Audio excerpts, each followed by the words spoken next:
Hello అండి, welcome to stars creations. ఈరోజు మీ అందరికీ ఓరియో బిస్కెట్స్తో మోదక్ ఎలా చేయాలో చూద్దామండి. ఫస్ట్ అయితే క్రీమ్ని అయితే సపరేట్ చేసేసుకోవాలి, బిస్కెట్ సపరేట్ చేసేసుకోవాలి.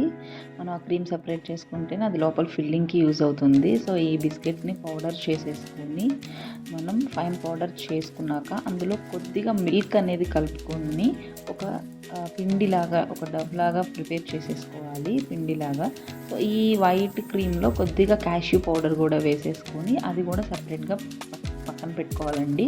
సో ఇది అది రెండు కూడా మనం మోదక్ మౌల్డ్స్లోకి తీసేసుకోవాలి. సో కొంచెం గ్రీస్ చేసుకొని మోదక్ మౌల్డ్లో ఇక్కడ చూపిస్తున్నట్టుగా మనం చూసుకొని ఆ లోపల ఫిల్లింగ్ ఏమో ఈ వైట్ది ఫిల్ చేసేసుకొని క్లోజ్ చేసేసుకుంటే ఇంకా అసలు ఏ రకంగా ఉడికించాల్సిన అవసరం లేదండి, ఇన్స్టెంట్గా అయిపోతుంది.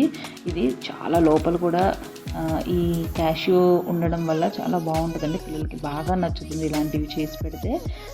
సో ఇది మీరు కూడా ట్రై చేయండి, నాకైతే చాలా నచ్చింది ఈ టేస్ట్. మీరు కూడా ట్రై చేసి కామెంట్ చేయండి. Thank you.